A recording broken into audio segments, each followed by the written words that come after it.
स्वर्गीय पिता प्रभु जी, हम आपको धन्यवाद देते हैं पिता। अभी तक आपने संभाला परमेश्वर, आपकी भलाइयों के लिए धन्यवाद देते हैं प्रभु। आपका वचन जब हम सीखने के लिए जा रहे हैं प्रभु, आपसे विनती प्रार्थना करते हैं प्रभु, अपने वचन को आप हमें खोल कर दें प्रभु, समझने के लिए कृपा दें प्रभु। आए के सारी बातों को हम आपके हाथ में सौंपते हैं, नम्रता के साथ आपके चरणों में आते हैं प्रभु। सारा आदर महिमा केवल हम आपको देते हैं। प्रार्थना प्रभु यीशु मसीह के नाम से मांगते हैं, आमीन।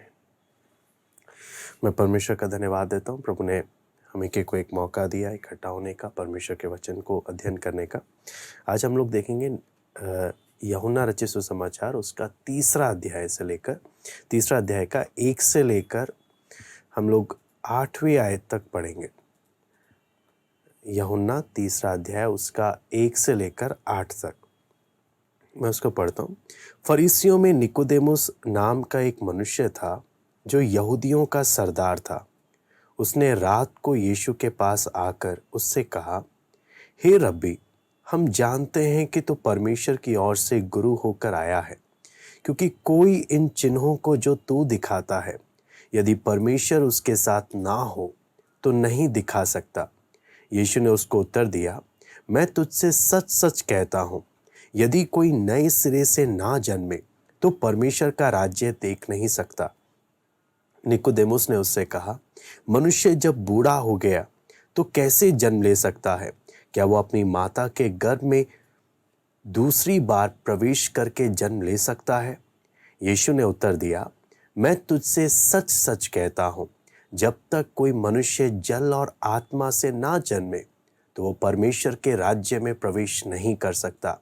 क्योंकि जो शरीर से जन्मा है वो शरीर है, और जो आत्मा से जन्मा है वो आत्मा है। अचंभा ना कर कि मैंने तुझसे कहा, तुझे नए सिरे से जन्म लेना अवश्य है।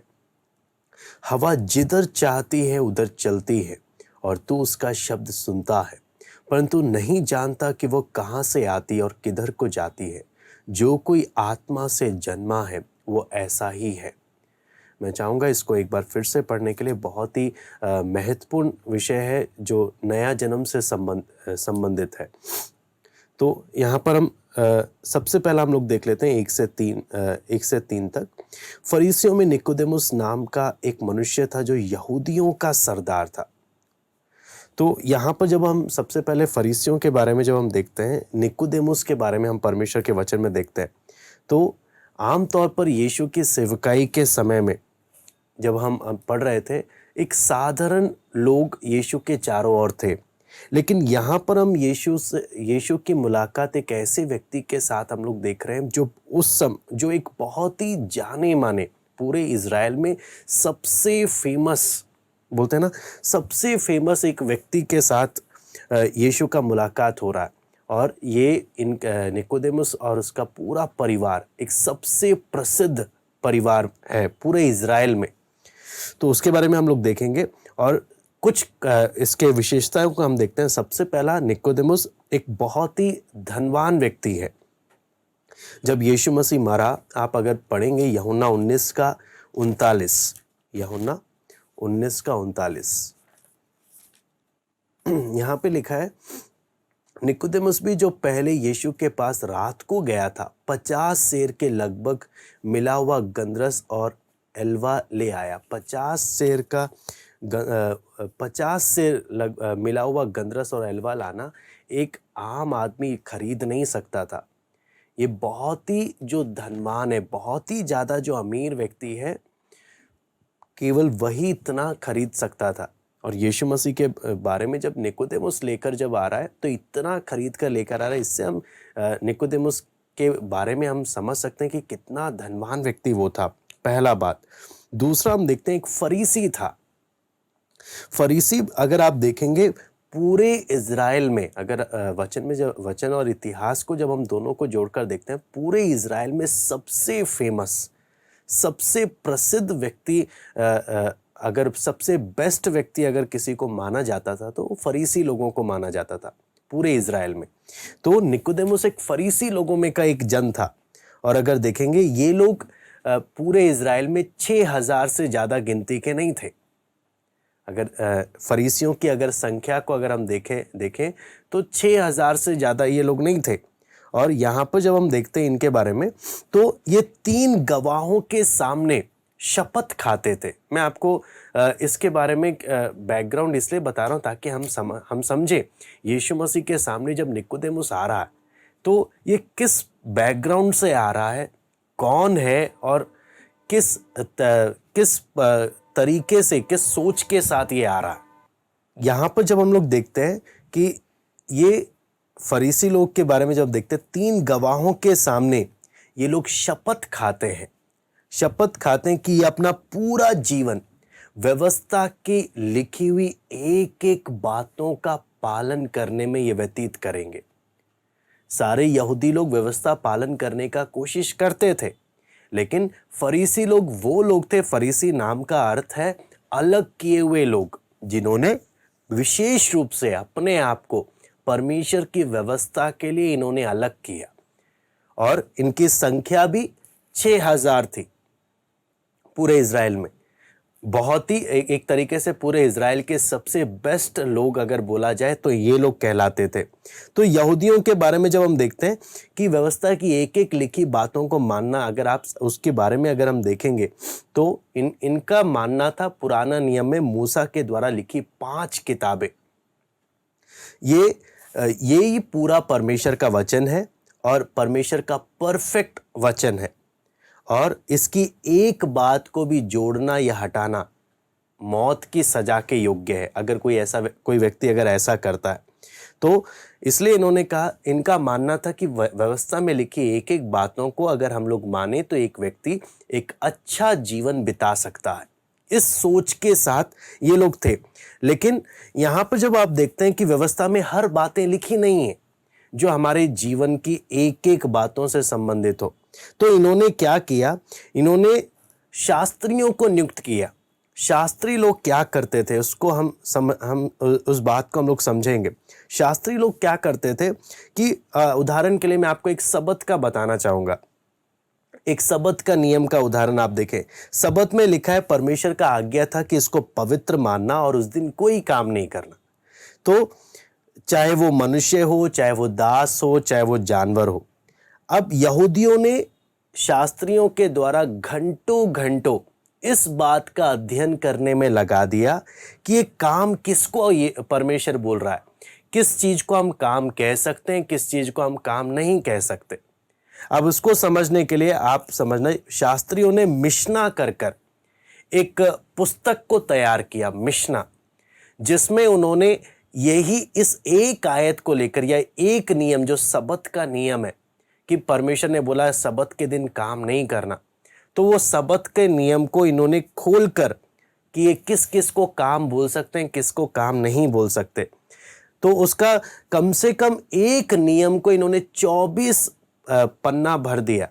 इस एक आयत को, एक किस चीज को हम काम बोल सकते हैं, किसको नहीं बोल सकते। उदाहरण के लिए आपको मालूम है तालमुद, मिशना, इन्होंने नियम को, परमेश्वर के नियम को खोला। और तालमुद उसको बोलते हैं जिन्होंने इस मिशना की इतनी मोटी एक कमेंट्री बना दी कि इसको क्या, मिशना को समझने के लिए। तो आप सोचना एक फरीसी लोगों का जीवन कैसा जीवन था, उसको समझने के लिए मैं आपको कुछ बातें, उदाहरण के लिए उन लोगों का एक नियम था कि गांठ बांधना, किसी भी चीज का गांठ बांधना एक काम है। तो अब सवाल ये आता है गांठ किसका बांध रहे हैं। हाँ, अगर आप एक ऊंट का गांठ बांध रहे हैं या आप किसी नाव का गांठ बांध रहे हैं या गांठ को खोल रहे हैं, आप काम कर रहे हो। लेकिन अगर आप एक हाथ से गांठ बांध रहे हो, खोल रहे हो, तो वो काम नहीं है। आप सोचना, ये सोच के साथ ये लोग कर रहे थे सब कुछ।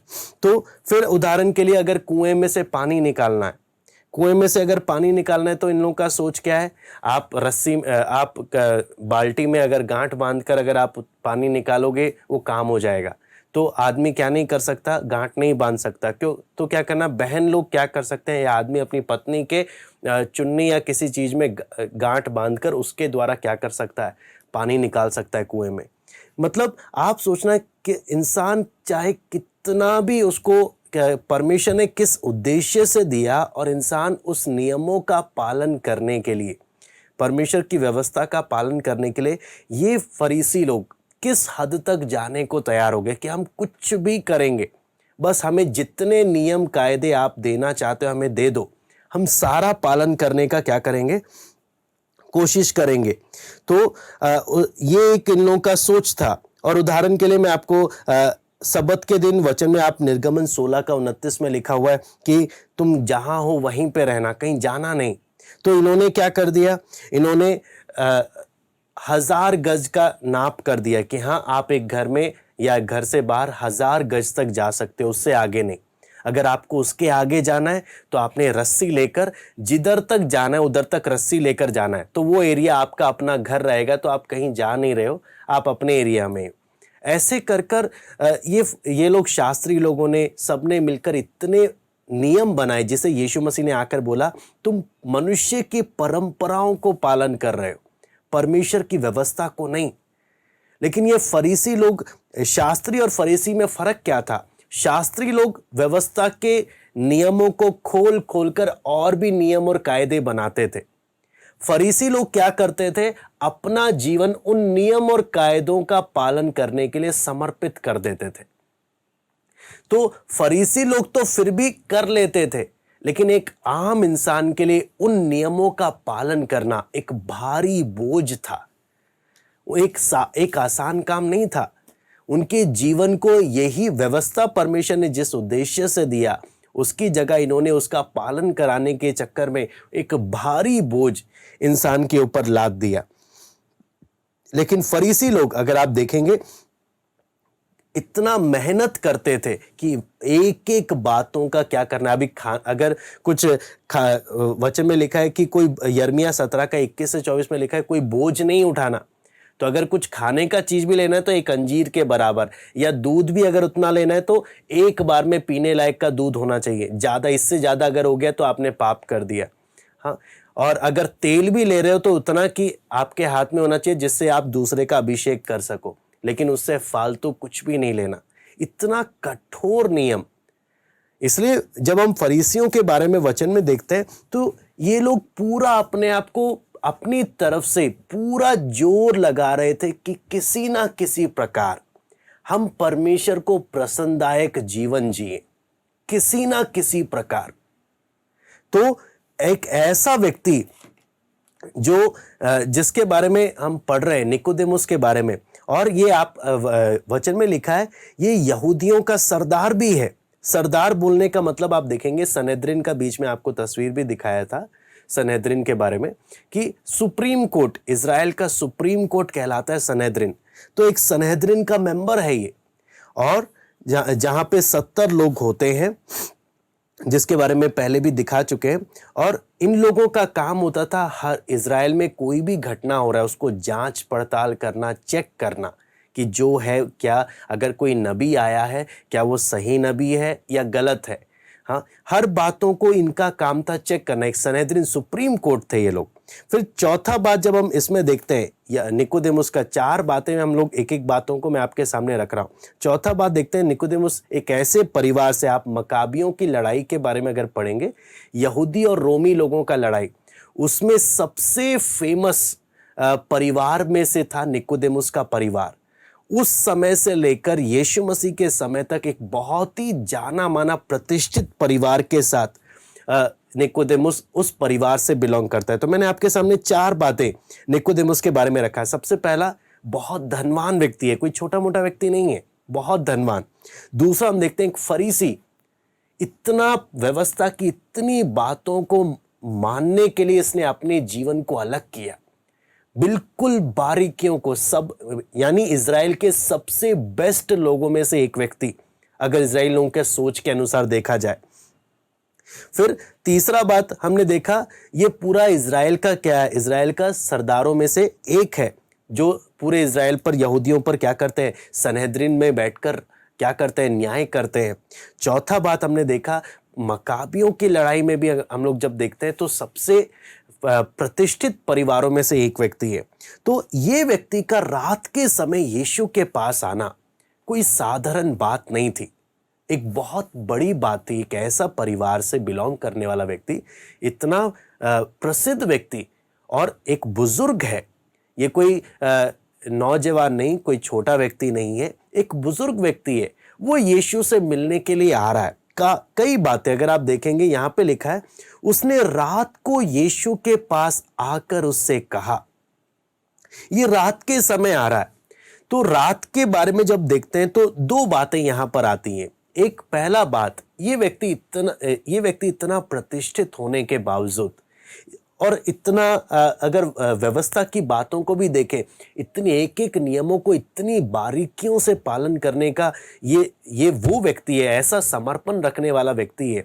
लेकिन ये व्यक्ति के अंदर भी ये क्या है कि बेशक समाज इसके खिलाफ हो सकता है, लोग हाँ अभी यीशु को जाना नहीं है, यीशु से मिला नहीं है, फिर भी इसके अंदर एक चाह, क्या पता ये यीशु जो मसीह होने का दावा करता है अगर सच में मसीह हुआ तो।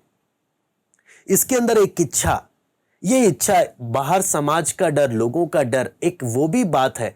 हाँ, वो सब बातों को देखते हुए भी फिर भी सावधानी बरतते हुए रात को आ रहा। कम से कम यहां पर हम एक बात देख सकते हैं, कम से कम रात को तो आ रहा। अगर रात को भी ना आए तो बहुत देर हो जाए। यानी कई हम चेलों के बारे में देखते हैं तो निकोदेमुस को हम गुप्त चेलों में हम जोड़ते हैं, यीशु मसीह के गुप्त चेले, है ना। कम से कम चेला तो बना। लेकिन कई बार क्या है, कई प्रभु के दास बोलते हैं अगर आप कभी भी नहीं आ रहे तो बहुत देर हो जाएगी। परमेश्वर जब भी मौका दे, जब भी अवसर दे, हमें प्रभु के पास आने का वो मन होना चाहिए। इतना बुजुर्ग, इतना ज्ञानवान, इतना धनवान, इतना प्रतिष्ठित व्यक्ति, हाँ, एक ऐसे नबी के पास आ रहा है जो बेघर है। एक मानवीय दृष्टिकोण में देखें, जिसके पास कोई घर नहीं, जिसके पास कुछ नहीं, लेकिन ये इसकी सेवकाई के आरंभिक समय में इसके बारे में सुना है कि ये मसीह होने का दावा करता है। और ये एक वो समय है जहां पर बहुत सारे यीशु मसीह से पहले भी झूठे मसीहा आ चुके हैं और बहुतों को सनहेद्रिन ने पकड़कर उनका न्याय भी किया है। तो एक ऐसे समय में निकोदेमुस अपने आप को नम्र करते हुए, झुकते हुए जाकर सच्चाई को जानने का प्रयास कर रहा, वो बात हम लोग यहां पर हम देख सकते हैं। दूसरा बात, रब्बियों के अनुसार या उस वहां के गुरुओं के अनुसार एक सोच था कि अगर अध्ययन करना है किसी भी चीज के बारे में तो दिन के समय नहीं कर सकते, दिन के समय बहुत डिस्टर्बेंसेस होते हैं। रात के समय व्यवस्था का अध्ययन करना सबसे शुभ माना जाता था। यह था यहूदियों का, रब्बियों का सोच। तो इसलिए निकोदेमुस रात के समय में बिना कोई अवरोध उत्पन्न हुए यीशु से मिलकर पूरा बात को अच्छे से समझने के लिए आया। चाहे इतना धनवान भी है, यीशु इसके पास नहीं जा रहा, ये यीशु के पास आ रहा इस बात को जानने के लिए कि प्रभु आखिर सच्चाई क्या है। और यहां पर हम परमेश्वर के वचन में हम देखते हैं, यहां पे लिखा है, उसने रात को यीशु के पास आकर उससे कहा, हे रब्बी, हम जानते हैं। यहां पे लिखा है हम जानते हैं। हम जानते बोलने का मतलब क्या है? ये जो निकोदेमुस है, ये अकेले प्रभु से सिर्फ अपने विषय में बात करने नहीं आया। एक पूरा झुंड है यहूदियों का या फरीसियों का, जो एक ग्रुप जो प्रभु की ओर आकर्षित हो रहा है, और उन सब की तरफ से निकोदेमुस आकर यीशु से बात कर रहा है। क्या बात कर रहा है? हम जानते हैं कि तू परमेश्वर की ओर से गुरु होकर आया। ये बात हमें बिल्कुल क्लियर है। फिर आगे बोलता है, क्योंकि कोई इन चिन्हों को जो तू दिखाता है, यदि परमेश्वर उसके साथ ना हो तो नहीं दिखा सकता।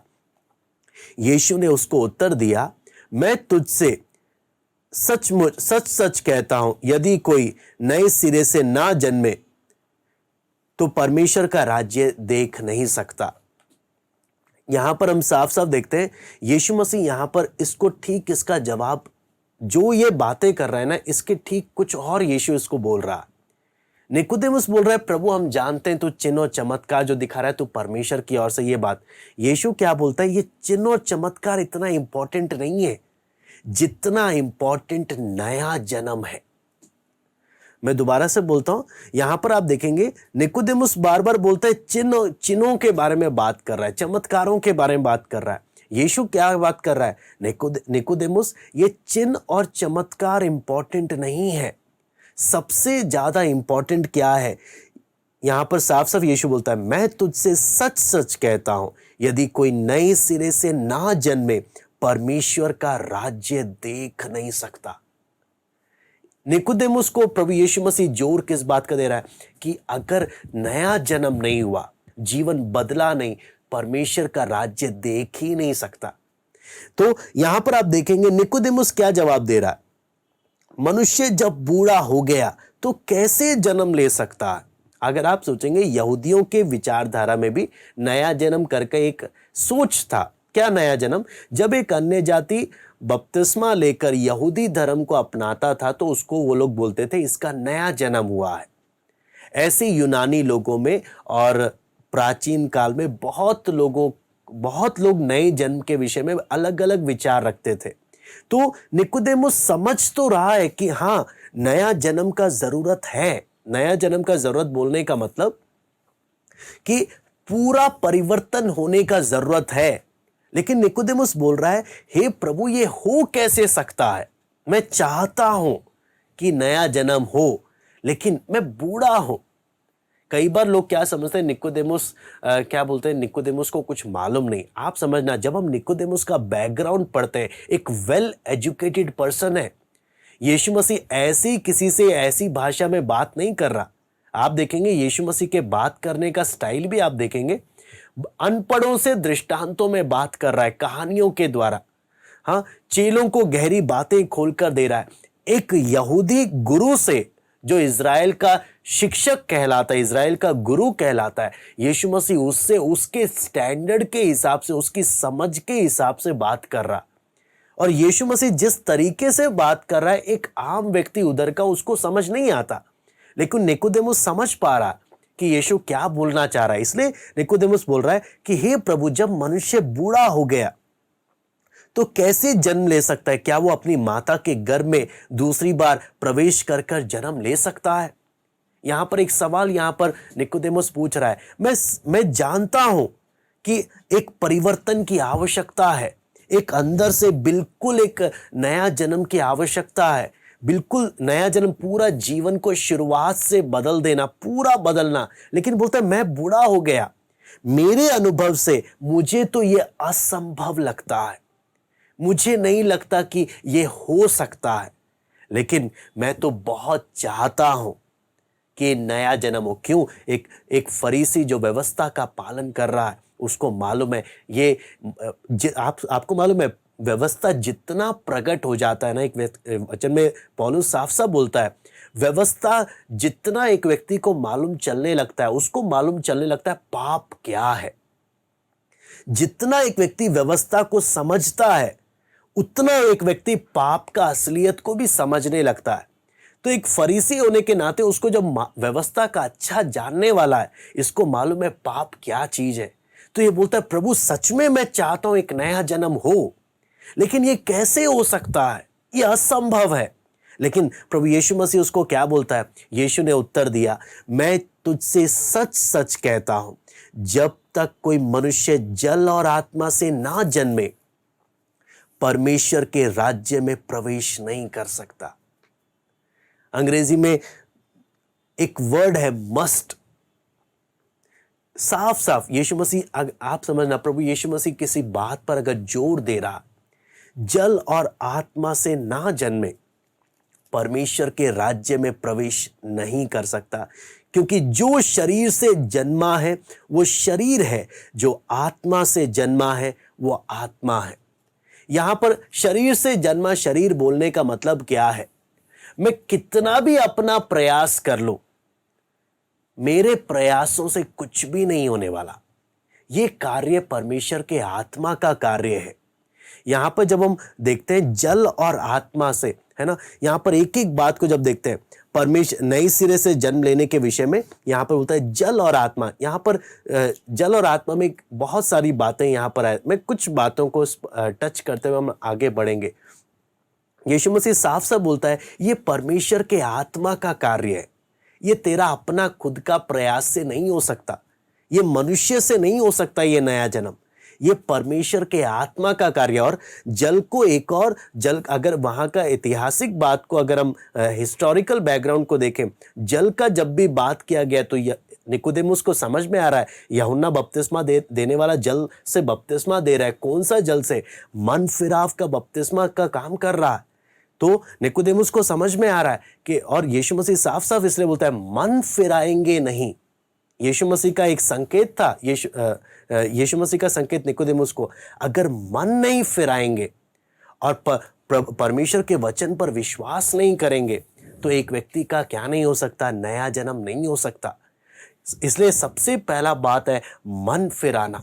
आज बहुत तेरे लोग हैं, आपको मालूम है नए जन्म का एक ऐसा विषय है, बहुत ही महत्वपूर्ण विषय है।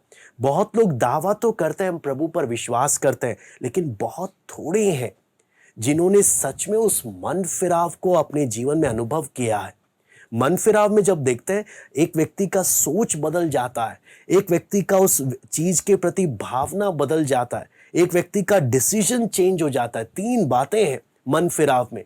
तो एक मन फिराव एक बहुत ही महत्वपूर्ण बात है। यीशु मसीह का साफ साफ यहाँ पे प्रभु का कहना है मन फिराना है, परमेश्वर के वचन पर विश्वास करना है। इसलिए लिखा है जो शरीर से जन्मा है शरीर है, जो आत्मा से जन्मा है वो आत्मा है।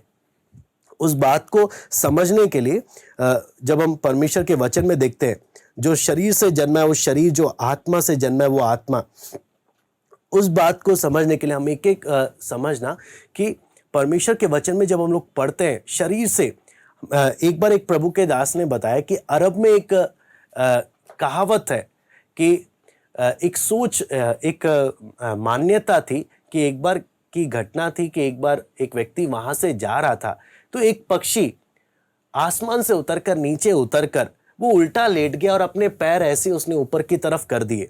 तो जब उससे पूछा गया भैया आपने अपना पैर ऊपर क्यों कर दिया?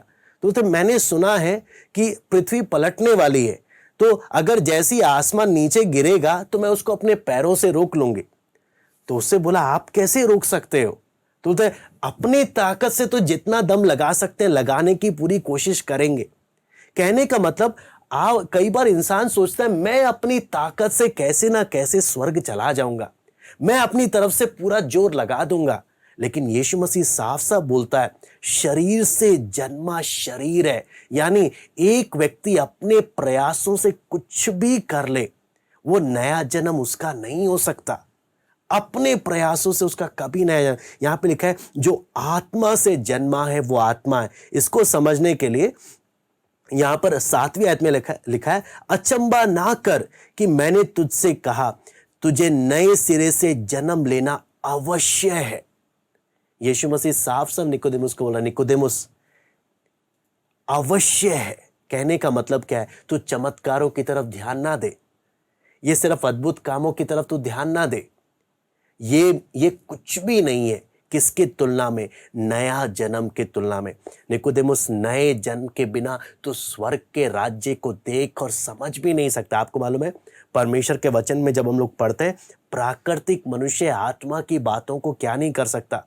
ग्रहण नहीं कर सकता।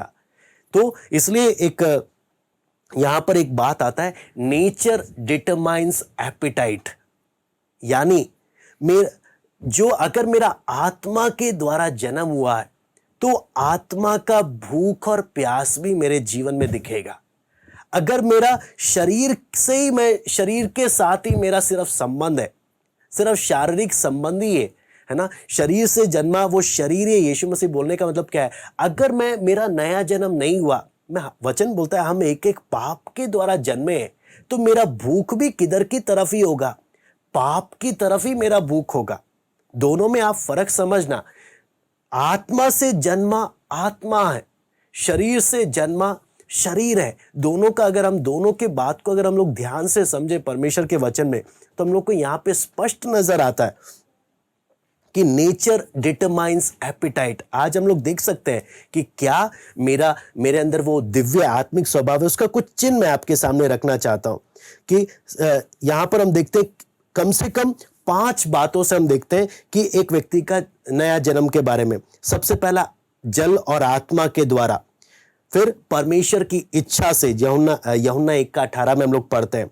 तीसरा आप पढ़ लीजिए पहला पतरस 1:23, पहला पतरस 1:23। यहां पे लिखा है क्योंकि तुमने नाशवान नहीं पर अविनाशी बीज से परमेश्वर के जीवते और सदा ठहरने वाले वचन के द्वारा नया जन्म पाया है। मैं इसको पढ़ लेता हूं दोबारा से। तुमने नाशवान नहीं पर अविनाशी बीज से परमेश्वर के जीवते और सदा ठहरने वाले वचन के द्वारा नया जन्म पाया है। फिर हम लोग 1:3 भी पढ़ लेते हैं। पहला पत्रस 1:3 यहां पे लिखा है, हमारे प्रभु यीशु मसीह के परमेश्वर और पिता का धन्यवाद हो, जिसने यीशु मसीह के मरे हुओं में से जी उठने के द्वारा अपनी बड़ी दया से हमें जीवित आशा के लिए नया जन्म दिया। हम देख रहे हैं नया जन्म परमेश्वर कर रहा, दूसरा परमेश्वर के वचन के द्वारा परमेश्वर कर रहा। तो नया जन्म कैसे, नया जन्म का कार्य हम लोग देखते हैं। सबसे पहला परमेश्वर के आत्मा का काम है, यूहन्ना 3:5 में हम लोग पढ़ रहे हैं। फिर दूसरा हमने देखा यूहन्ना 1:18 में जब हम पढ़ते हैं, ये परमेश्वर की इच्छा से हो रहा है, मेरी इच्छा से नहीं। नंबर तीसरा, ये अविनाशी बीज के द्वारा हो रहा है, नाशवान नहीं। नंबर चौथा, स्वर्ग से यानी परमेश्वर स्वयं कर रहा है।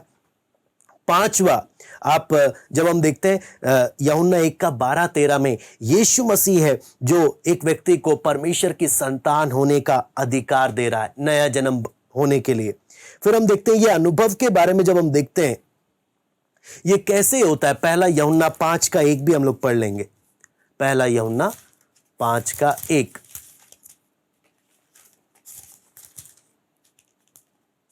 जिसका यह विश्वास है कि यीशु ही मसीह है, वो परमेश्वर से उत्पन्न हुआ है, और जो कोई उत्पन्न करने वाले से प्रेम रखता है वह उससे भी प्रेम रखता है जो उससे उत्पन्न हुआ है। यानी पहला माध्यम है विश्वास नया जन्म के लिए, जिसके बारे में आप यूहन्ना 3:14-15 में भी पढ़ सकते हैं। फिर उसके बाद हम लोग देखते हैं कि ये किसके द्वारा होता है। आप पढ़ लीजिए पहला कुरिन्थी 4:15। पहला कुरिन्थी 4:15 मुख्य बातों को हम लोग परमेश्वर के वचन से देख लेते हैं।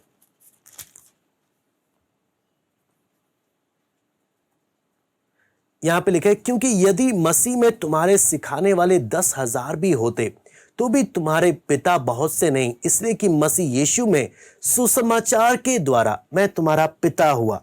यानी ये जो है सुसमाचार पर विश्वास कर, यीशु मसीह पर विश्वास करना, सुसमाचार पर विश्वास करना, जिसके बारे में फिलेमोन 10 में भी हम पढ़ सकते हैं। फिर उसके बाद है पहला पत्रस 1:23, वचन के द्वारा या सत्य के वचन पर विश्वास करने के द्वारा। इनके द्वारा एक व्यक्ति क्या अपना क्या बोलते हैं नया जन्म का अनुभव पा सकता है। लेकिन नया जन्म में हम देखते हैं एक व्यक्ति का अगर नया जन्म हुआ है हम लोग कैसे पहचान सकते हैं, उसके लिए हम लोग देख लेंगे पहला यूहन्ना 2:29। पहला यूहन्ना 2:29, यदि तुम जानते हो कि वो धर्मी है तो ये भी जानते हो कि जो कोई धर्म का काम करता है वो उससे जन्मा है। मैं दोबारा से पढ़ता हूं, यदि तुम जानते हो कि वो धर्मी है तो ये भी जानते हो कि जो कोई धर्म का काम करता है वो उससे जन्मा है। यानी एक व्यक्ति के जीवन में नया जन्म हुआ है हमें कैसे मालूम चलता है, इसके कामों से प्रकट हो जाता है। इसलिए प्रभु यीशु मसीह यूहन्ना, आप अगर देखेंगे यूहन्ना 3 अध्याय में एक बात साफ साफ बोलता है, वो क्या है ये आप अगर देखेंगे 8वीं आयत में लिखा है, हवा जिधर चाहती है उधर चलती है, तू उसका शब्द सुनता है परंतु नहीं जानता वो कहां से आती है किधर को जाती है। जो कोई आत्मा से जन्मा है वो ऐसा ही है। कहने का मतलब क्या है, आप हवा को देख नहीं सकते लेकिन हवा के इफेक्ट को आप लोग देख सकते हो। उसी प्रकार नया जन्म किसी के जीवन में हुआ, वो होते हुए हम देख नहीं सकते, लेकिन नया जन्म होने का परिणाम, इसके जीवन में बदला हुआ जीवन हम लोग क्या कर सकते हैं, देख सकते हैं। कोई बोलता है मैं यीशु पर विश्वास करता हूं, मेरा नया जन्म हो गया, लेकिन अगर जीवन में वो फल नहीं दिख रहा तो फिर शक है, फिर संदेह है कि सच में नया जन्म हुआ भी है या नहीं हुआ। क्योंकि लिखा है जो बोलता है, जो परमेश्वर से जन्मा है, लिखा है वो धर्म का काम करता है। यानी इसके राइचियस एक्ट्स, यानी इसके धार्मिकता के काम, इसके भले काम प्रमाणित करते हैं कि सच में इसका क्या हुआ है, नया जन्म हुआ। पहला बात। दूसरा, हम पहला यूहन्ना 3:9 भी हम पढ़ लेते हैं।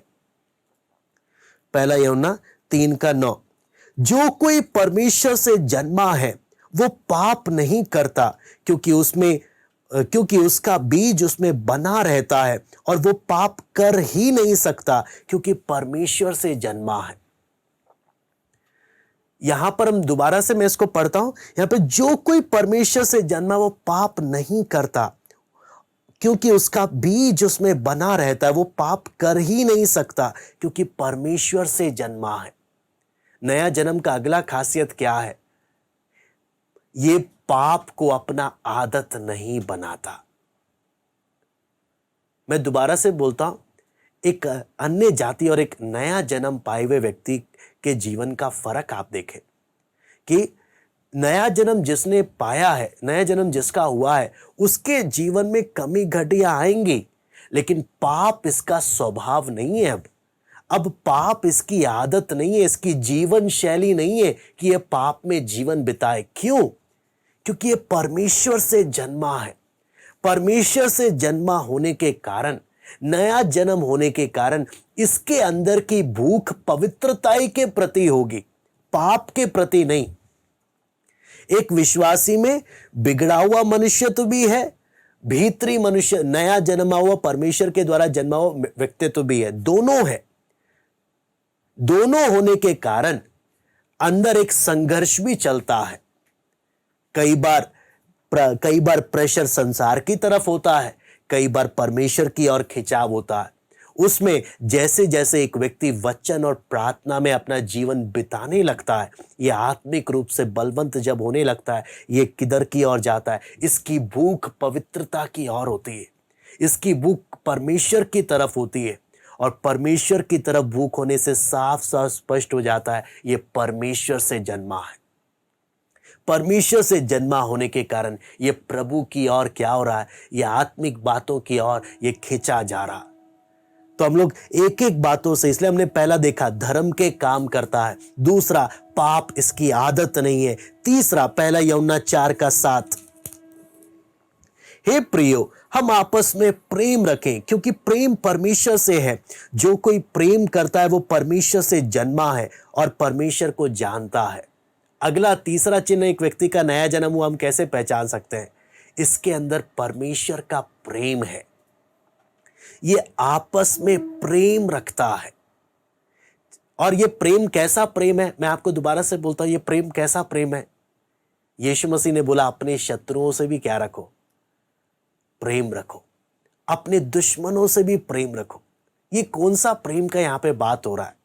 कई बार कुछ लोग बोलते हैं नहीं जी मैं विश्वासी हूं, नहीं जी मैं प्रभु का जीवन दिया हूं, नहीं मैं प्रभु के साथ सही चल रहा हूं, लेकिन परिवार में आपस में प्रेम नहीं है, लोगों में आपस में प्रेम नहीं है। वचन बोलता है परमेश्वर से जन्मा है, उसका पहचान क्या है?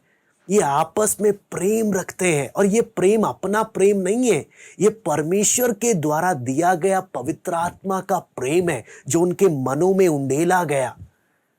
उससे हम पहचान सकते हैं इसका नया जन्म हुआ है।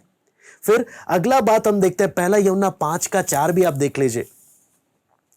यहां पे लिखा है क्योंकि जो कुछ परमेश्वर से उत्पन्न हुआ वह संसार पर जय प्राप्त करता है, और वह विजय जिससे संसार पर जय प्राप्त करता है हमारा विश्वास है। तो अगला पहचान हम कैसे देख सकते हैं? यह संसार से हारता नहीं है, संसार की बातें इस पर हावी नहीं होती, बल्कि यह संसार पर विजय प्राप्त करता है। इसके अंदर पिता का प्रेम है ना? तो इससे हम लोग पहचान सकते हैं कि हां संसार पर विजयी हो रहा है, इससे चिन्ह प्रकट हो रहा है, इसका नया जन्म हुआ है। फिर आप पहला यूहन्ना 5:18 भी पढ़ सकते हैं। हम जानते हैं कि जो कोई परमेश्वर से उत्पन्न हुआ वो पाप नहीं करता, पर जो परमेश्वर से उत्पन्न हुआ उसे वो बचाए रखता है और वो दुष्ट उसे छूने नहीं पाता। उसे बचाए रखता है। अगला बात हम देखते हैं, फिर अगला फिर एक और हम पढ़ते हैं पहला यूहन्ना 3:9 भी।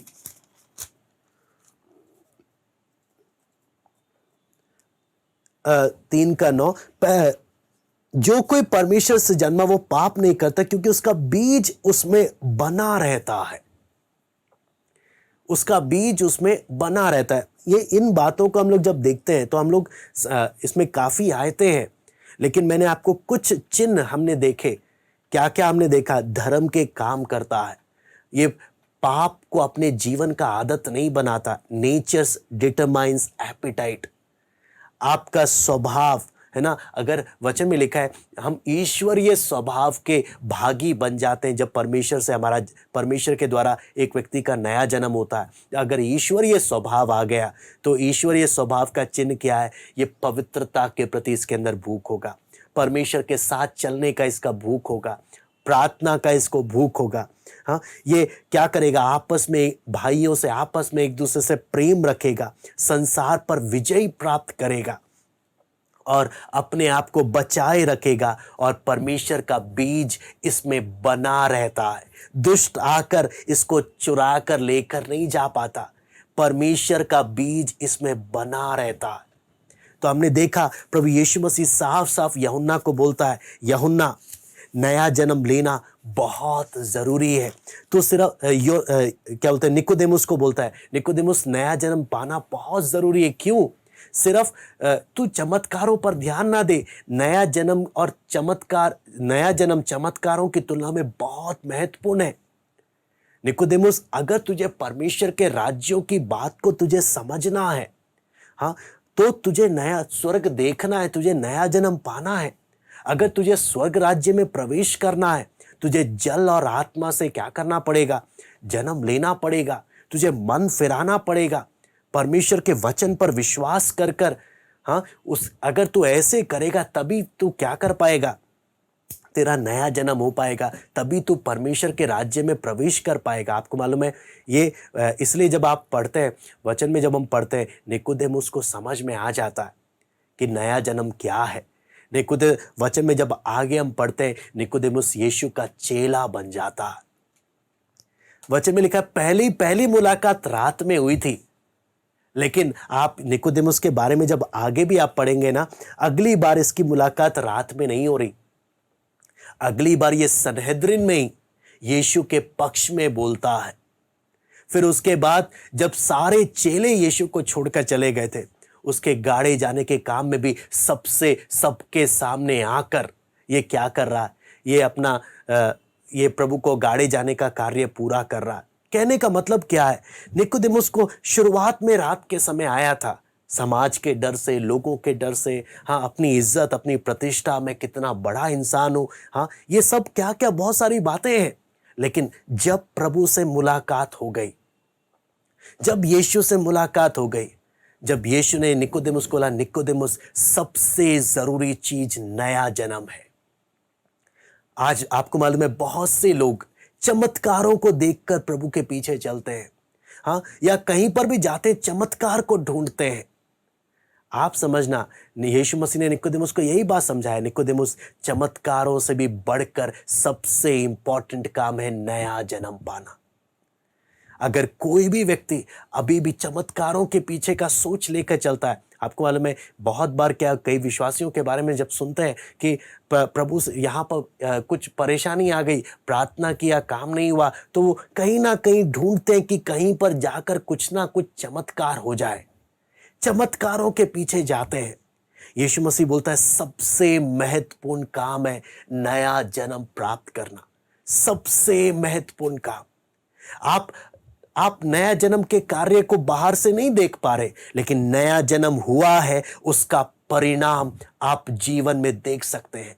इसलिए यीशु मसीह ने नया जन्म का कार्य किससे बताया? हवा के साथ तुलना करी। हवा के साथ तुलना करते हुए क्या चीज बताया? हवा जिधर चाहती है उधर चलती है, तू उसका शब्द सुनता है परंतु नहीं जानता कि वो कहां से आती है, किधर को जाती है। जो कोई आत्मा से जन्मा है वैसा ही है। तो जिसका आत्मा के द्वारा जन्मा है, उसका जन्म आपको बाहर से तो दिख नहीं रहा, लेकिन उसके जीवन के फैसलों के द्वारा, उसके जीवन की पवित्रताई के द्वारा, उसके आपस में प्रेम रखने के द्वारा, हाँ, उसके एक एक आज संसार की बातों पर विजय प्राप्त करने के द्वारा वो अपने जीवन से प्रमाणित करता है, ये परमेश्वर से जन्मा है, ये परमेश्वर से जन्मा है। इसलिए निकोदेमुस ने यही बात बोला, हे प्रभु, मैं जानता हूं नया जन्म बहुत जरूरी है, लेकिन मैं तो बूढ़ा हो गया, मैं कैसे ये बात हो सकता है? इसलिए यीशु बोलता है, ये नया जन्म शरीर का काम नहीं है, ये नया जन्म आत्मा का काम है। तेरे अपने प्रयासों से नहीं होगा, तूने मुझ पर विश्वास करना है, तूने परमेश्वर के वचन पर विश्वास करना है, तूने मन फिराना है। अगर तू ये काम करेगा, तेरा नया जन्म परमेश्वर स्वयं करेगा। इसलिए लिखा है, नया जन्म परमेश्वर की इच्छा से, परमेश्वर के द्वारा ये नया जन्म का कार्य होता है। लेकिन सारी बात है परमेश्वर के वचन के लिए अपना मन को खोलना। जब हम लीडिया के बारे में पढ़ते हैं, उसने वहां पे लिखा है, लीडिया ने पौलुस जब वचन प्रचार कर रहा था, उसने अपने मनों को खोल दिया। जो कोई परमेश्वर के वचन के लिए अपना मन खोलता है, परमेश्वर का आत्मा परमेश्वर के वचन को उसके अंदर ले जाकर उसके जीवन में नया जन्म का कार्य करता है। कोई प्रचारक, कोई पास्टर किसी के जीवन में नया जन्म का काम नहीं कर सकता। केवल और केवल परमेश्वर ही एक व्यक्ति के जीवन में नया जन्म का कार्य कर सकता है। आप और मैं एक व्यक्ति को धार्मिक बना सकते हैं, लेकिन नया जन्म नहीं। यहां पर इसलिए साफ साफ निकोदेमुस इतना ज्ञानी होकर भी उसको समझ में तो आया नया जन्म जरूरी है। हाँ, एक सबसे अचंभे की बात निकोदेमुस के लिए आपको मालूम है क्या थी? कि निकोदेमुस देखता था कि अन्य जाति लोग यहूदी धर्म को अपनाने के लिए, हाँ, बपतिस्मा लेते थे। हम उन्हें बोलते थे कि इन्होंने नया जन्म पाया। हाँ, या निकोदेमुस सोचता था कि हम परमेश्वर की चुनी हुई विशेष प्रजा हैं, हम चुने हुए स्पेशल लोग हैं, तो हमें क्या जरूरत होगा, हमें और कौन सा नया जन्म लेना है? लेकिन यीशु निकोदेमुस को बोलता है, निकोदेमुस, तुझे नया जन्म लेना है, यानी आत्मा के द्वारा नया जन्म लेना है। आत्मा के द्वारा। अन्य जातियों को मत देखो कि वो यहूदी विश्वास में आ रहे हैं कि नहीं, आत्मा के द्वारा जन्म लेगा, तब तू परमेश्वर के राज्य को देख पाएगा, प्रवेश कर पाएगा। आपको मालूम है, निकोदेमुस जब यीशु से मिला, उसका जीवन बदल गया। इतना बड़ा व्यक्ति, व्यवस्था का इतना पालन करने वाला, इतना धनवान व्यक्ति, आपको मालूम है इतना ज्ञानी, यहां पर लिखा है इज़राइल का गुरु है। यीशु मसीह खुद इसको बोलता है। हाँ, यीशु मसीह जब वचन में देखते हैं, यीशु मसीह खुद इसको बोलता है। यह सुनकर यीशु ने उससे कहा, तू इज़राइलियों का गुरु होकर भी क्या इन बातों को नहीं समझता? इससे हम लोग समझ सकते हैं कि जिसका नया जन्म नहीं हुआ, वो वचन की बातों को उसको समझना कितना कठिन हो जाता। यहां पर आप देखिए, यीशु मसीह साहब होता है, इज़राइलियों का गुरु है तू। हाँ, इतना बड़ा ज्ञानी है तू दूसरों को सिखाने वाला है। क्या तू आत्मा की बातें नहीं समझ पा रहा? क्यों नहीं समझ पा रहा? क्योंकि तेरा नया जन्म नहीं हुआ। एक इसलिए लिखा है, पौलुस पहला कुरिन्थी 2:14 में लिखा है, शारीरिक मनुष्य आत्मा की बातों को ग्रहण नहीं करता, उसकी समझ से वो बातें परे हैं। इसलिए हम एक उस बात को समझना कि नया जन्म कितना इंपॉर्टेंट है, कितना इंपॉर्टेंट। यीशु मसीह जैसे निकोदेमुस से यीशु ने बात किया, है ना, निकोदेमुस से जब बात की, यीशु मसीह उसको उस बात की महत्वपूर्णता के बारे में बता रहा है कि नया जन्म कितना जरूरी है। बहुत से लोग विश्वास कलीसिया में मसीह जगत को जब देखते हैं, बहुत ज्यादा, आपको बोले बहुत ज्यादा मसीह जगत में जो धोखा लोग खा रहे हैं, वो किस बात में खा रहे हैं? बहुत लोग प्रार्थना में आ रहे हैं, बहुत लोग वचन पढ़ रहे हैं, बहुत लोग धार्मिक हैं, लेकिन बहुत थोड़े हैं जिनका सचमुच नया जन्म हुआ है, सचमुच नया जन्म। आप अगर देखेंगे, बहुत लोग बोलते हैं हमने प्रभु पर विश्वास किया। यीशु मसीह साफ साफ निकोदेमुस को बोलता है, चमत्कारों पर मत जा निकोदेमुस, चमत्कार इतने इंपॉर्टेंट नहीं है। ये निकोदेमुस यीशु के पास आया ही किस लिए था? चमत्कारों के कारण। चमत्कार को देखते देखते वो यीशु के पास आया और पता लगाने के लिए। लेकिन यीशु ने साफ साफ बोला, निकोदेमुस, चमत्कार पर नहीं, नया जन्म पर तू ध्यान दे। नया जन्म तू प्राप्त कर, तू परमेश्वर के राज्य को देख और प्रवेश दोनों कर पाएगा। इसलिए आपको मालूम है, हम एक एक वचन में जब देखते हैं नया जन्म के बाहर के प्रमाणों से हम एक एक व्यक्ति को जांचते हैं कि इसका नया जन्म हुआ है या नहीं हुआ। बहुत लोग ऐसे भी लोग हैं जिन्होंने नया जन्म नहीं प्राप्त अनुभव किया, उन्होंने बपतिस्मा ले लिया, बहुत कुछ आपको मालूम है, बहुत कुछ वो लोग कर रहे हैं, लेकिन नया जन्म का अनुभव ही नहीं है। इसलिए हमने देखा नया जन्म को हम वचन में लिखे हुए सिद्धांतों से हम एक व्यक्ति को जांच सकते हैं कि वो धर्म के काम करता है, पाप में जीवन नहीं बिताता, एक दूसरे से प्रेम रखता है, परमेश्वर के प्रेम से। चौथा बात, संसार पर जय प्राप्त करता है, अपने आप को बचाए रखता है और परमेश्वर का बीज इसमें बना रहता है। हम इनके द्वारा एक व्यक्ति को जांच पाते हैं कि हाँ सचमुच इसका नया जन्म हुआ है या नहीं हुआ। तो मैं उम्मीद करता हूं हमें नया जन्म का एक छोटा सा, इसमें बहुत तीसरा अध्याय में हम नया जन्म के बारे में देखते हैं, बहुत ज़्यादा बातें हैं इसमें, लेकिन हमारे पास उतना समय नहीं है। लेकिन जितना हमने सीखा, मैं उम्मीद करता हूँ प्रभु हम एक एक को मदद करे नए जन्म की उस गंभीरता को, उसके इंपॉर्टेंस को हम एक एक समझ सके। आइए हम प्रार्थना करते हैं। स्वर्गीय पिता प्रभु जी, हम आपको धन्यवाद देते हैं पिता, आपका वचन सीखने के लिए जो आपने हमें एक मौका दिया। प्रभु आपसे विनती प्रार्थना करते हैं, मसीह जगत में जब कितने ऐसे लोग हैं प्रभु जो धार्मिक है या कहते हैं हम प्रभु आप पर विश्वास करते हैं, लेकिन बहुत से ऐसे भी लोग हैं जिन्होंने नया जन्म का अनुभव नहीं कभी पाया। प्रभु आप जब हमें इस वचन की गंभीरता को सीखने का अवसर दे रहे हैं, प्रभु आपसे विनती प्रार्थना करते हैं अपने जीवन को आपके वचन के अनुसार हम जांच सके कि क्या नए जन्म के कार्य की झलक हमारे जीवन के द्वारा दिखती है या नहीं। नया जन्म कैसे होता है, किसके द्वारा होता है, और जिसका नया जन्म होता है उसके जीवन के चिन्ह क्या है। प्रभु आज आपने हमें इन बातों को देखने का अवसर दिया, आपसे विनती प्रार्थना करते हैं प्रभु हम एक एक को इस बात की गहराई को समझने के लिए प्रभु आप मदद करें, आप हम एक एक से बात करें। धन्यवाद देते हैं आज की संगति के लिए। आए के सारी बातों को हम आपके हाथ में सौंपते हैं, सारा आदर महिमा केवल हम आपको देते हैं। प्रार्थना प्रभु यीशु मसीह के नाम से मांगते हैं, आमीन। सबको जय मसीह की। प्रभु आप सबको आशीष दे।